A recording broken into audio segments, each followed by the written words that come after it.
అధికార మదంతో తెలుగుదేశం పార్టీ ధ్వంసాలు చేస్తుంటే, మారణ హోమం చేస్తుంటే ఏ నియోజకవర్గానికి ఆ నియోజకవర్గం ఎమ్మెల్యేలు గెలిచిన వారు ప్రోత్సహిస్తూ పైనుంచి చంద్రబాబు నాయుడు డీజీపీకి ఎస్పీలకి కేసులు కట్టబాకండి, మా కార్యకర్తలు చేసేటువంటి ధ్వంసాన్ని మీరు విట్నెస్ గా చూస్తూ ఉండండి తప్పితే మా వాళ్ళని ఎక్కడ ఆపటానికి వీల్లేదు, మీరు పోలీసు ఉద్యోగం చేయటానికి వీల్లేదు అని చెప్పని వాళ్ళ పోలీసులు చేతులు కట్టి ఈ ధ్వంసరచన చేస్తున్నాడు.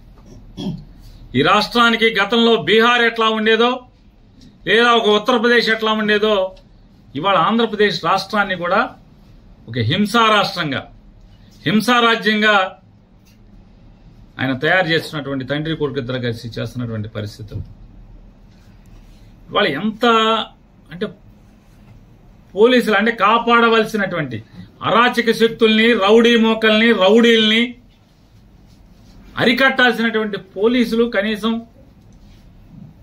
దారుణంగా గ్రామాల్లో, పట్టణాల్లో మర్డర్ కేసు ముద్దాయిలు,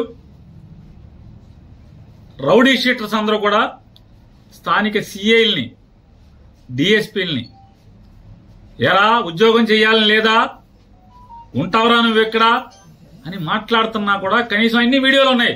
ఇవన్నీ హైకోర్టుకి ఇవ్వబోతున్నాం. అన్ని వీడియోలు ఉన్నాయి. స్థానికంగా ఉన్నటువంటి సర్కిల్ ఇన్స్పెక్టర్ని, సబ్ ఇన్స్పెక్టర్ని, డిఎస్పీని, అంటే జిల్లాలో వివిధ ప్రాంతాల్లో జరిగిన ఇన్సిడెంట్లు, ఏరా ఉద్యోగం చేయరా, విఆర్కి వెళ్తావారా, విఆర్కి పంపిస్తారా నిన్ను అని మాట్లాడితే కనీసం పోలీసులు అయినటువంటి అంటే ఎంకుల్ గారు బంకెదురుగుండా సందులో యాదవ్ కుటుంబం తల్లి కొడుకు ఇద్దరే ఉంటారు. గేదకి పాలు పితికి బతుకుతారు, పాలము పచ్చిగా మాట్లాడి పట్టుకోరాని చాటు పట్టుకున్నా కూడా పోలీసులు అక్కడికి వచ్చి స్టేట్మెంట్, భార్య స్టేట్మెంట్ ఇస్తుంటే ఆ ఏఎస్ఐ ఉన్నాడు అక్కడ, తెల్ల జుట్టు, వాళ్ళు చెప్తున్నారు తెల్ల జుట్టు ఏఎస్ఐ అండి, ఎక్కడ ఏఎస్ఐ మాకు తెలియదు కానీ తెల్ల జుట్టు అతంది, నన్ను సంతకం పెట్టద్దు అంటాడు, మేము మొగుడు పెడతాడులే నువ్వు పెట్టబాగా అంటాడు. నన్ను కదా కొట్టింది, నన్ను కదా తిట్టింది. ఎవరు కంచేచ్చి అనుమేస్తుంటే పోలీసే ఈ రకంగా ప్రవర్తిస్తుంటే, దగ్గరుండి గూండాయిజం చేస్తుంటే ఏం చేయాలి? ఇక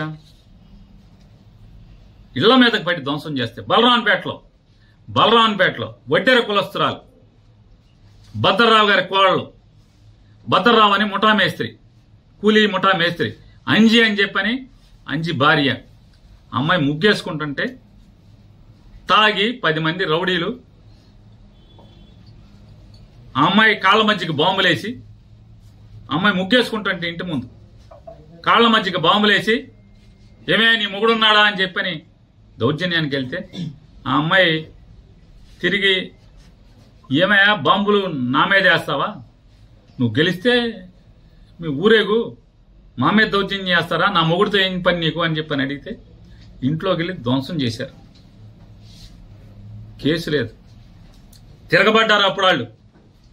ఆ ఇంట్లో వెంటనే మొగుడు పరిగెత్తుకొచ్చి, మొగుడు భార్య పిల్లలు కలిసి తిరగబడితే వాళ్ళ మీద 307 చూడండి పోలీసు, వీళ్ళ మీద కేసు లేదు. వీళ్ళ మీద దాడి చేసిన దానికి, ఇంటి మీదకి వచ్చి దాడి చేసిన దానికి కేసు లేదు, వాళ్ళ మీద 307. దాంట్లో మళ్ళీ ఎంత పోలీసు ఎంత దిగజారిపోయే వ్యవస్థ అంటే, ఇదన్నీ సాక్ష్యం, కళ్లతో సాక్ష్యం చూస్తూ కూడా.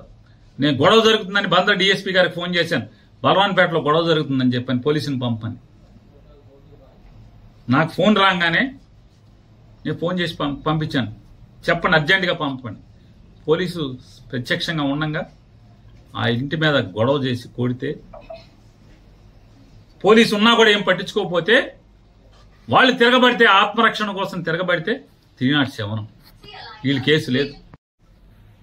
ఈ రకంగా ఎవరెవరైతే ఇవాళ పొద్దునుంచి ఇవాళ ఎమ్మెల్యేలందరం కూడా, మాజీ ఎమ్మెల్యేలందరం కూడా కూర్చుని అసలు ఏంటి పోలీసు వ్యవస్థ దగ్గరుండి ఇలా దాడులు చేయిస్తుంది, ధ్వంసం చేయిస్తుంది, కత్తిపోట్లకి అంటే అత్యాయత్నాలు చేస్తుంటే పోలీసులు సాక్ష్యాలు ఉంటున్నారు దగ్గరుండి, ఏం మాట్లాడట్లేదు, నిమ్మకు నీరెత్తినట్టు ఉంటున్నారు, వాళ్లే ప్రోత్సహిస్తున్నట్టుగా ప్రవర్తిస్తున్నారని చెప్పని ఏంటి అసలు ఏం జరుగుతుందని మీ ఎమ్మెల్యే జోగి రమేష్ని నిర్బంధించారు, పామర్ అనిల్ని నిర్బంధించారు, వంశీని నిర్బంధించారు.